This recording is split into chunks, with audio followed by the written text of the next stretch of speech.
哥哥高声嫌我吃傻，把我留府里。我的丫鬟因不能跟随哥哥去京城，从而心生恨意，让我去吃喂大黄狗的剩饭与骨头。没几天，我连剩饭与骨头都没个吃了，因为连大黄狗都装了车，却独独忘了我。晚晚吃鱼，若让公主知晓我有这么个傻妹妹，婚事怕是要生变。她塞给我10枚铜板，哄我去街口买糖葫芦。我却拐了个弯，跑到了对街的逍遥王府。坊间都说里头住着魏活阎罗，可我知道那阎罗殿里藏着菩萨，3天2头的投喂我糕点。门开后，我一把抱住菩萨的腿。大哥哥，我没人要了，现在我可以给你做妹妹了。半个时辰之前，院里喜气洋洋，每个人脸上都扬着笑。哥哥的任职书昨日到了，从鸿胪寺少卿升任大理寺丞，娘亲正指挥着将库房的物件一一装车。爹爹去祠堂告慰祖宗了，只有我闲在一旁，抱着自己的小木匣，巴巴地守在门口。匣子不重，里头装着我藏的糖纸，又是哥哥给我削的木偶，还有去年上元节他给我求来的平安符。哥哥看到我，脚步顿住了。婉婉，你站在这儿做什么？我和小匣子一起走。我把匣子往上拖了拖，他神色微凝，与娘亲交换了一眼。娘亲别过脸去。婉婉，你想去京城吗？哥哥看着我的眼睛问。我点点头。你们去哪儿，我就去哪儿。娘亲走过来，手心在我发顶停了一会儿，温温热热的。清河，要不……娘，哥哥截住他的话，喊了一声，你知道的。婉婉他没说下去，只是叹了口气。爹爹不知何时也过来了，手按在娘亲肩上。清河若能上公主，前程便有了倚仗。婉婉终究没那个福气。娘亲用袖口按了按眼角，柔声问我，婉婉留在家里好不好？你们不去了吗？我望着他，哥哥眉间浮起一丝焦躁，从怀里摸出几枚铜钱塞进我手里。罢了，与你也说不明白，拿去买糖葫芦吧。我握着钱欢喜地转身，刚跨出门槛，就听到了身后的对话。娘，婉婉绝不能进京，就让她住着老宅，留几个人照应，等日后安稳了再替她说门亲事。京城她是万万去不得的，就依清河吧。我捏紧手里的铜板，眼眶有些热。他们总当我不懂，说话从不逼我。可大夫说过，我只是心性停在了3岁。去年中秋节，哥哥带我去看灯，人群推搡间，我摔破了头，昏睡2日，再醒来时，一切就变得我不认识了。头伤能治，心性却留在了3岁。娘亲寻遍名医，汤药一碗碗地灌，银针一根根地扎。起初他们也满怀希望，后来那希望渐渐淡了。我开始认不全人，把管事的叫爹爹，冲着厨娘喊娘亲，花了好大的功夫才把人又记住了。再后来，他们不再请大夫了。院里多了个叫秋意的丫鬟，专跟着我。哥哥越来越忙，就连我5岁生辰也都忘记了。我抹了抹眼睛，朝巷子深处走去。我没有走向卖糖葫芦的长街，而是拐过巷角，径直朝对街那扇朱红大门跑去。那里人迹稀少，过路的都宁愿绕远些。坊间都说里头住着魏活阎罗，可我知道阎罗殿里藏着魏菩萨。他常常拿了许多糕点喂我，有甜甜的杏仁酥，糯糯的桂花糕，还有入口即化的酥酪。在府里，秋意总把我那份点心吃了。我去找哥哥要，他便扯着我的胳膊往回拽。姑娘今日吃够了，再多该积食了。回了屋，他拧我大腿内侧最嫩的那块肉，凶巴巴地对我说：“少爷早不管你了，一个傻子，吃那么多做什么？”我疼得抽泣。他把食指竖在唇前：“嘘，你瞧这府里是信你还是信我？她是许嬷嬷的侄女，许嬷嬷是娘的奶娘。我饿得受不了时，会偷偷溜出去。上回在巷子里见着一只纯白小狗，正叼着半只油亮的猪蹄，我跟在它后头，小声商量，那蹄子像是放久了，你别吃坏肚子，给我好不好？”他湿漉漉的眼睛望着我，脑袋一歪：“要不我们一人一半？”我咽了咽口水。秋意说：“会分享的才是好孩子。”他往后缩了缩，我饿得发昏，双膝一软，便朝他跪了下去，学着娘亲拜佛的样子，合上小手。狗狗大仙在上，若叫婉婉吃饱了，我定给你塑个金身。说完，恭恭敬敬磕了3个头，额角抵着冰凉的地面，眼前阵阵发黑。等我抬起头，小狗和猪蹄都不见了，身后却传来一声轻笑。我回头一刹那，仿佛看见了菩萨，他比庙里的塑像还要好看，怀里正抱着那只小白狗，油亮的猪蹄落在他脚边。你是谁家孩子？饿了该回家去。我是婉婉。我盯着地上的猪蹄，咽了咽口水。哥哥不许我多吃，娘亲说要注意仪态，可仪态是什么？我没找到。我怯怯地指过去，那个我能吃吗？掉在地上，小狗吃了会拉肚子的。他微微一怔，脏了不能吃。能的。我拍拍自己的肚子，秋意姐姐常给我吃地上的东西，她说我就配吃那些。菩萨脸上的笑意倏地淡了，他转身唤来随从，声音沉了下去：“去查查，这是谁家的孩子？”随从仔细看了我一眼，面露诧异：“王爷，这好像是沈清河的妹妹。半年前卑职还见过她抱着出门，听说后来摔伤了头，怎么如今这才半年？”菩萨不，王爷的脸像结了冰，好一个光风霁月的鸿胪寺少卿。他重新看向我，眼神复杂：“你若想吃，就站起来吃，从今往后不许再跪在地上吃东西。”我懵懵懂懂地爬起来。王爷让人端来一碟碟糕点，样式精巧，香气扑鼻。他又取了条干净的帕子，轻轻擦净我的手和脸。“吃吧，管够。”我抓起一块桂花糕，去先递到他唇边。“菩萨，你也吃。”他微微偏头：“你叫我什么？”“菩萨呀。”我认真道：“娘亲说，只有菩萨才会这样好心。”我再次跪下来，双手合十，像每次随娘亲进香时那样诚心许愿：“菩萨在上，保佑哥哥升官顺利，爹爹娘亲身体康健。”他问：“那你呢？你想要什么？”我眼睛一亮：“我想变得聪明，那样娘亲就会让我搬回她的院子了。她好久没搂着我睡觉了。王爷摇头，可惜我不是菩萨。我一愣，那你是谁？宋云川，这名字我听过，哥哥也曾提过，说京城里得罪谁都不能得罪这位阎王爷。他杀伐果决，连在朝堂上都敢当着皇上的面把人按在地上打，皇上却格外纵容这位兄长。听说当年正是因为宋云川体弱让位，才有了当今圣上。可我瞧着他，一点也不像阎王。你不是阎王，我坚定道。你就是菩萨。宋云川怔了怔，忽然笑了，有意思。你不怕我？不怕。他伸出手，掌心朝上。既然不怕，那你来做我妹妹如何？我下意识后退半步，摇摇头，不行，哥哥会不高兴的。娘亲说过，我刚出生时，哥哥抱着襁褓不肯撒手，说定要让我做全天下最幸福的妹妹。他如今只是太忙了，才会忘了我。宋云川看着我，眼里有些我看不懂的东西。吃了我的东西，还不愿做我的人。我低头看着手里咬了一半的糕点，犹豫片刻，还是递了回去。他顿了顿，却将我的手推回去。算了，你吃吧。我看看他，又看看糕点，小口小口吃起来，含糊不清地说谢谢。他转身要走，却又停住，侧过半张脸，往后若饿了就去敲那扇门。那是你家吗？是。后来我又去敲过5、6次。宋云川不仅给我点心，还让那只小白狗陪我玩。有次我抱着小狗晒太阳，悄悄想，若他是我哥哥就好了。眼下我踮起脚尖，又一次叩响了那扇大门。门开了，是宋云川身边的武阳。他见是我，有些诧异。婉婉，你怎么？王爷呢？我仰头问。在书房。我抱着小木匣跑过回廊。宋云川从书卷间抬眼看我，眸中掠过一丝讶异，随即吩咐去拿些点心。我把匣子轻轻放在他案上，又将那10枚铜板一字排开。大哥哥，这些都给你。他目光落在那些物件上，又移回我脸上。这是哥哥娘亲和爹爹送我的，是我最宝贝的东西。我指指铜板，这是哥哥今早给的。宋云川不解，这是何意？武阳在门外低声道：王爷，卑职方才见沈家正在装车，听说沈清和高升即将上公主举家迁往京城，只是……他看了我一眼，没再说下去。我小声接话，哥哥说，我若去了，公主会不喜欢他，他就没有新娘子了。娘亲让我在这里好好待着，说以后会回来看我。婉婉小姐才5岁，这岂不是……宋云川捏起1枚铜钱，在指尖转了转。他们不要你了？他问。我点头。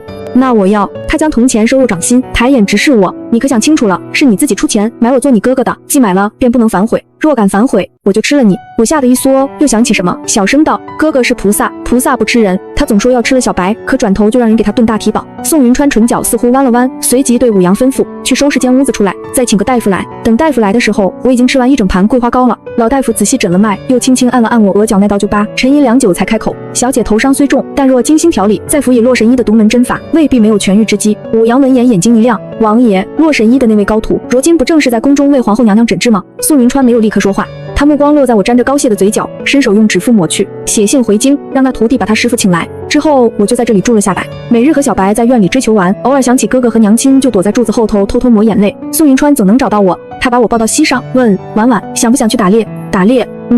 你喜欢什么？大哥哥猎给你。小兔子。我眼睛一亮，之前哥哥说送我只小兔子做生辰礼，可他忘了。宋云川当真备了马，把我拢在披风里带出城去，林深草密，他却真为我猎了只黑兔。我给他取名小黑，从此小黑和小白成了冤家，满院子你追我赶，府里上下待我极好，厨房总温着点心。武阳出门回来，怀里必揣着糖葫芦。这天小黑窜进了宋云川的书房，我爬进床底抓他，却听见外头有人声，是武阳在说话。王爷，沈清和当真薄情，留下的那个婢女非但没寻过婉婉小姐，还将自家亲戚全接进了宅子，这分明是鸠占鹊巢。宋云川，清理干净。还有沈清和之前进京述职，五公主似乎对他亲言有加，不过赐婚的圣旨尚未下来，要不要？要什么？我那五妹岂是只看皮囊的蠢人？正听着，小黑嗖地钻了出去，我也跟着爬出床底，拍拍衣裳，大哥哥，我来抓小黑，没弄乱东西。他拿起帕子擦我额角的灰。无妨。静了片刻，他忽然问婉婉想不想进京。我摇摇头，爹娘不让，哥哥也叫我在家好好待着。武阳忍不住插话，可小姐不进京，怎么找洛神医治脑袋？我若进京就能变聪明吗？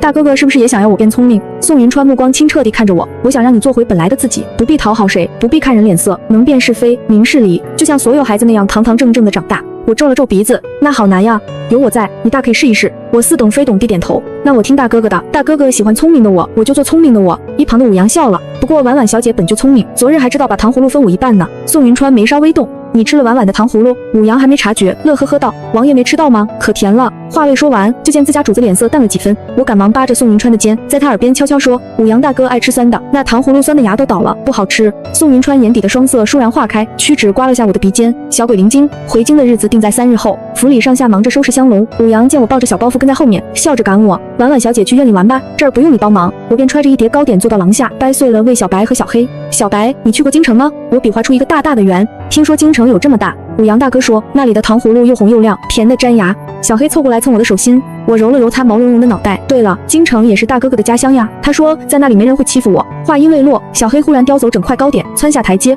小白汪汪追了过去。我拍拍衣裳，起身去找武阳，他正抱着一摞书往箱中放，转身时有卷轴从书间滑落，在地上滚开半幅。画上的小姑娘穿着鹅黄衫子，坐在秋千上笑。这是我吗？我蹲下去看，武阳手一颤，慌忙拾起画卷。这是王爷的妹妹，大哥哥还有妹妹。他沉默片刻，有些惋惜。王爷原是龙凤胎，又是有人下毒害他，是他妹妹误食了那碟糕点，替他受过了。我怔怔望着。他长得好像我，是有几分像。武阳将画卷仔细收好，叹了口气。王爷一直愧疚此事成了心结。婉婉小姐，你就当不知道吧。他摇摇头，自嘲的笑笑。我和你说这些做什么？你又不懂。我懂的。他愣住。我认真的说，大哥哥没了妹妹，我没了哥哥，现在我们在一起，就又有哥哥又有妹妹了，对不对？身后有脚步声靠近，一只手落在我发顶，轻轻揉了揉。是我有妹妹了，你也有哥哥了。宋云川弯腰将我抱起来，掂了掂。最近是不是长胖了？我心里一慌，连忙捏捏肚子上的软肉，使劲吸了口气。不胖不胖。他眼底掠过一丝笑意。我是说，虽长了点肉，可还是太轻。往后想吃什么，尽管告诉武阳他们。我这才松了口气。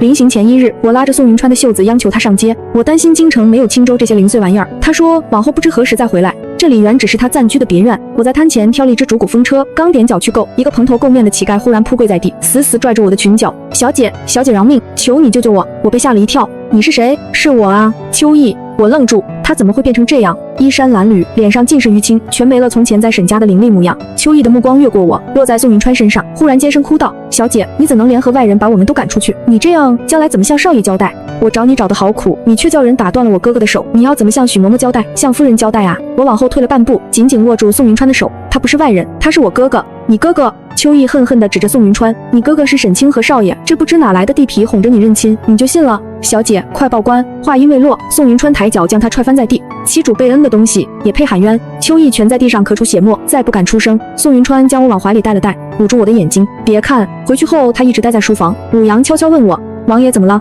我捏着手里那只风车，小声道：许是。我没把风车给他玩。武阳失笑。我拽拽他的袖子，踮脚凑到他耳边。武阳大哥，我把这只给大哥哥玩，你再去替我买一只新的，好不好？为何要我买？武阳故意逗我，风车又不是给我的。我眨眨眼，我瞧见了，你昨儿在屋里数银子，白花花的，有好多好多呢。他慌忙捂住我的嘴，压低声音：我的小祖宗，那可是我攒着娶媳妇的老本，千万别说出去。那你给我买吗？买，这就去买。转身时还嘀咕了一句：这不挺明白的吗？还治什么治？我握着风车推开书房的门，宋云川站在窗边，不知道在看什么。婉婉怕不怕？他没有回头。怕什么？我走到他身边，把风车塞进他手里。大哥哥，借你玩，但不能玩坏了，我只有这一个。他终于转过身，低头看我。你不怪我，没同你说就处置了你的就毙。我摇摇头，他定是哪里惹大哥哥不高兴了。秋意对我不好，我为什么要怪对我好的大哥哥？只是他说他以后要做我哥哥的妾，说妾也是主子，那样我们就平等了。我要把好东西都分他一半，不然他就哄得哥哥再也不喜欢我。可是秋意不用哄，哥哥已经不要我了。宋云川弯腰将我抱起，婉婉，从今往后没有人能让你分一半东西，更没有人能哄得我不喜欢你。这只风车是你的，我也是你的，我窃喜。太好了，我有2个风车了。这京城比我想象的还要繁华，逍遥王回京的消息传得飞快，各府礼物流水般送进门来，有许多我从未见过的稀奇玩意儿。不到半日，街头巷尾都在传。那位冷面阎王竟认了个义妹。下午，一位穿绯红旗装的漂亮姐姐风风火火闯进花厅，眼睛亮晶晶地打量我。大哥，你从哪儿捡来的小宝贝？生得真俊。她伸手就要捏我的脸，宋云川用手替我挡开，收起你的爪子。他撇撇嘴，收回手，却还是弯腰凑近我，叫婉婉是不是？我是你吴姐姐，沈清河不要的那个。宋云川淡淡道：武公主。我这才反应过来她的身份，睁大眼睛，好奇地打量着她。沈清河，她不就一个妹妹吗？哪里又冒出来一个？我耳朵竖了起来，我原来的哥哥又有妹妹了。武阳在一旁接话：是啊，公主，沈清河哪来的另一个妹妹？武公主顺手喂了我一颗葡萄，撇了撇嘴。沈家前阵子搬进京了呗，他家确实有个妹妹，长得不如大哥你这个可爱，能说会道的，出口成诗，聪明是聪明，就是那眼神里全是戏，我不喜欢。我慢吞吞嚼着葡萄，原来武公主就是我那位未来嫂嫂，她真好看。宋云川抬眼，听说你要嫁她，嫁谁？沈清河，她算个什么东西，也配娶我？武公主哼了一声。前几个月她进京述职，我在湖边赏荷掉了方帕子，本就不想要了，她非要巴巴的捞上来还我，眼睛还粘在我身上挪不开，我转身就扔了。武阳扑哧笑出声，感情青州传得沸沸扬扬的上公主是沈清河一厢情愿啊。武公主又捏了颗葡萄塞我手里，笑眯眯的凑近，小婉婉，你原先那个哥哥眼光不行，丢了珍珠，捡了榆木，不过现在好啦，你有个更好的哥哥了。他临走时忽然一把将我抄进怀里，鬼鬼祟祟往外走。小婉婉跟我回宫玩2天，放下。宋云川的声音从身后传来，武公主装作没听见，脚步更快了。宋云川已拦在门前，他什么也没说，只淡淡瞥了他一眼。武公主瘪瘪嘴，不甘不愿地将我递回去，小气。他不甘道：我改日再来找婉婉玩，你才小气。宋云川将我稳稳抱住，来一趟吃了我2串葡萄，连个见面礼都不给婉婉带。五公主哎呀一声，忙退下腕上一只羊脂玉镯套在我手上，这是二哥去年塞我的，给婉婉带着玩。镯子在我细瘦的腕上晃荡，我摘下来塞进宋云川衣襟里。大哥哥，换糖吃。隔日，宫里传话说皇上要见我。宋云川嘴角微扬，走，大哥哥带你去捞一笔。皇上在御书房见到我时，怔了好一会儿。大哥，这孩子他长得有些像……他没说下去，目光在我脸上停了片刻，转向宋云川，婉婉叫皇上，皇上。我乖乖叫道。这时皇后也走了进来，一见我便眼睛一亮，拉着我的手说想认作义女。皇上笑着摇头，皇后迟了，大哥已认了义妹。他俯身问我，婉婉想要什么赏赐？我想起宋云川的话，从怀里掏出平日装蜜饯的布袋，双手捧高。大哥哥说带我来捞一笔的，我带袋子了。皇上和皇后对视一眼，同时笑出声，这孩子真是实诚。皇上竞争接过袋子，让工人装了一袋的夜明珠锭还给我，随后吩咐福公公带婉婉姑娘去御花园转转。我在荷花池边喂鱼，捏着鱼食一点一点撒。福公公怕我饿，特意去取点心了。你们少吃些，吃胖了会被吃掉的。旁边忽然响起一声嗤笑，哪来的土包子，竟想吃御赐的锦鲤？我回过头，见2个比我大些的华服少女立在石阶上。福公公匆匆赶回，躬身道：“老奴见过六公主、沈姑娘。”六公主挑眉：“谁准你在这儿喂鱼的？撑死了，你赔得起吗？你的贱命还抵不上这一池鱼。”那位沈姑娘掩口轻笑，忽然惊呼：“哎呀，那条鱼是不是撑死了？”话音未落，她趁我不备，猛地上前，一把将我推入池中。我掉进水里，咕噜咕噜喝了好几口，肚子都鼓了起来。好多鱼在我身边游来游去，我想抓一条给哥哥，手却怎么都够不着。快要透不过气时，一个人影扑通跳下来，一把将我捞起。我迷迷糊糊听见宋云川的声音在喊太医。醒来时，屋里满是药香。透过纱帐，我看见门口跪着2个身影，是那个六公主和推我的沈姑娘，都在嘤嘤的哭。五公主气得声音发抖，还有脸哭，平日真是惯坏了你们。婉婉怎么样了？是皇后的声音。太医恭敬回话：小姐受了寒，有些发热，但性命无碍，幸亏救得及时。皇上脸色铁青，皇后也冷着脸不说话。宋云川坐在床边，手指碰了碰我的额头，还哪里疼？我摇摇头，不疼了。大哥哥，水里好多鱼围着我转呢，可惜我没抓到，等我好了，抓一条最大的送你。五公主闻言，扭头瞪着跪在地上的2人，骄阳，说清楚，谁让你推婉婉的？六公主慌忙摆手，不是我，是浅浅，是浅浅推的。沈浅浅哭得梨花带雨，臣女只是想警告她，她想撑死锦鲤。皇兄，六公主扑过去护住沈浅浅，浅浅真不是故意的，她只是太紧张那些鱼了。皇上闭了闭眼，声音疲倦，把沈浅浅送出宫去，永不得再入宫。沈浅浅如遭雷击，忽然尖声道：皇后娘娘不要臣女了吗？大师明明说过，臣女命格望子，只有留在娘娘身边，娘娘才能诞下龙嗣啊！皇后冷笑一声：你心思歹毒至此，本宫生不生得出皇子，是自己的命数，与你何干？皇上看向宋云川，叹了口气：这沈浅浅是沈清河的义妹，大觉寺的主持曾说她命格特殊，能望子嗣，这才送进宫来。前阵子皇后确诊出了喜脉，可没过多久便落了。宋云川抬眼，皇上信这个？皇上有些尴尬地别开视线。宋云川不再多言，只淡淡扫了沈浅浅一眼。他既喜欢推人下水，便让他自己也尝尝滋味，留条命就行。侍卫上前拖人时，沈浅浅终于怕了，挣扎着哭喊：王爷饶命，臣女知错了。皇上，皇后娘娘。声音渐渐远去，宋云川替我掖好被角，睡吧，哥哥在这儿。我握住他的手指，小声问：大哥哥，那个沈浅浅真是我原来的哥哥的义妹吗？他嗯了一声，胸口有些闷闷的，说不清是难过还是真的水喝多了。皇上把六公主禁足撕过，说要让她醒醒脑子。我喝完药睡了一觉，发了汗后才被宋云川裹着斗篷抱回了逍遥王府。武阳听说我落水发烧，气得在院里打转，咬牙切齿地说要给沈清河半夜套麻袋。那混账东西，半路捡个宫女就认作妹妹，只因那沈浅浅长得有几分像婉婉小姐。武阳愤愤道：卑职查过了，她原姓李，李家不知触了什么霉头，死的就剩她一个。偏巧六公主选陪侍时，大师说她命格望子，沈家如今把她当眼珠子疼。宋云川瞥她一眼，闭嘴。我却听进去了，仰头问：是不是哥哥太想我了，才找了个和我很像的义妹？宋云川低头看我：你想回去？不想。可是他想我，为什么不来找我，却去找了个像我的呢？我皱起眉，努力回想武阳说过的话，这好像和隔壁张大人死了夫人后，接连娶了5、6、7、8房小妾来安慰自己，是一个道理，对不对？宋云川目光转向武阳，语气微沉：你平日里就是这么教婉婉的？武阳脖子一缩：我卑职那个。他急得抓耳挠腮，我大哥哥是我自己听见的。武阳大哥说张大人那是替身，是自欺欺人。宋云川将我往怀里拢了拢，你不是任何人的替身，沈清河不要你，是他眼盲心瞎，他找10个100个像你的，也及不上你半分。他抬手用指腹擦过我眼角的泪水。至于那个沈浅浅，他既喜欢做别人的影子，便让他一辈子活在影子里。武阳在旁小声嘀咕：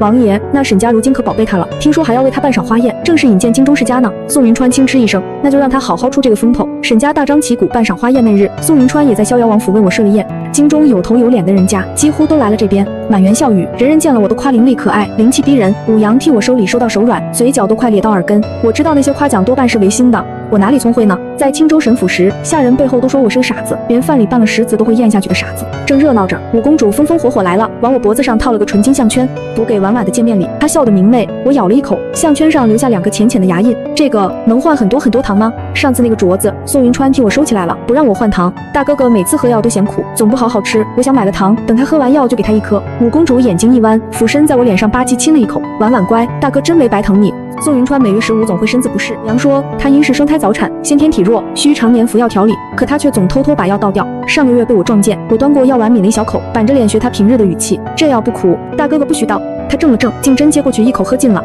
等他放下碗，我才呦地一声，眼泪淌了满脸，好苦，好苦啊！宴会散后，我捧着那枚金项圈去找宋云川。今日是15，他靠在榻边，端着药碗，眉头紧锁，迟迟不愿入口。我把项圈郑重放进他掌心，大哥哥，你乖乖喝药，这个就送给你，换好多好多粽子糖，到时候你1颗，我1颗。宋云川的目光落在项圈那对牙印上，唇角勾起，大哥哥不怕苦，那你之前还偷偷倒掉。我戳穿他，他笑意深了些。以后不到了，我还要陪婉婉好久好久。说完，便仰头将药引进。洛神医明日就到。婉婉，针灸会疼，怕不怕？我一把撸起袖子，直挽到胳膊根。不怕，以前秋意和许嬷嬷也常给我扎。烛光下，细瘦的胳膊上露出密密的就针孔。宋云川的笑意凝住，他握住我的胳膊，手背青筋凸起，这些都是他们扎的。我点点头，大夫扎头顶，他们扎胳膊，说这样我好得快。秀儿姐姐第一次帮我洗澡时看见了，还以为是大哥哥你扎的，偷偷哭了呢。他让我以后别惹大哥哥生气。宋云川从齿缝间捻出3个字：沈清河。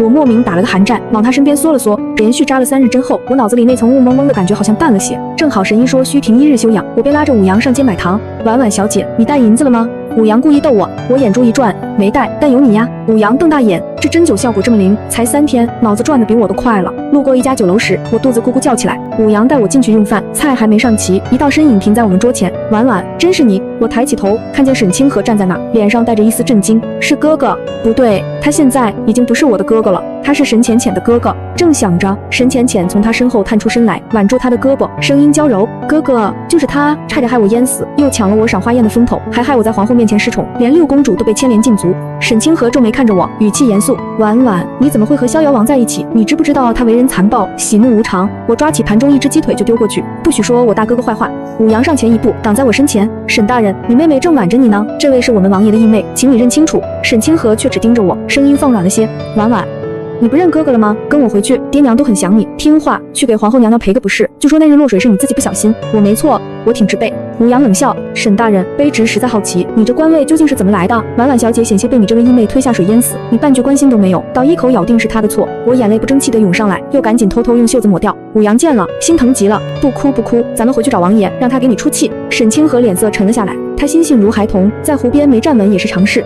浅浅怎会推他？倒是逍遥王不知用了什么手段将他拐来京城。他朝我伸手：婉婉，跟我走。见过爹娘后，我亲自送你回青州。就在手指快要碰到我衣袖时，我往后一缩，我不回去，那里没有我的哥哥了，也没有爹娘了。沈清河还想说什么，我也不想再听。我拽拽武阳的袖子：武阳大哥，我们走吧。身后传来沈清河的质问：是不是你在五公主面前说了什么，才毁了我的亲事？武阳脚步一顿，回头笑：沈大人，婉婉小姐岂能左右五公主的想法？是你自个儿一厢情愿，妄想攀附，如今梦醒了，倒怪起别人来。说完，他牵起我的手，大步离去。回府后，宋云川听武阳禀完经过，说了句去领赏。武阳却皱眉道：王爷，那祸害留在京里终究碍眼。宋云川看了我一眼，随意道：那就让他回青州吧。次日，沈清河被贬回青州的消息传遍了京城，有人笑他是任期最短的大理寺丞，有人笑他攀高枝未成反摔了跟头。茶楼酒肆尽是谈资。我扎完最后一轮针，洛神医轻捋长须，含笑点头：小姐脑内瘀滞已通，往后只需好生将养，便与常人无异了。武阳在旁笑，我就没觉得婉婉小姐傻过。神医，要不你也给我扎几针，让我更机灵些。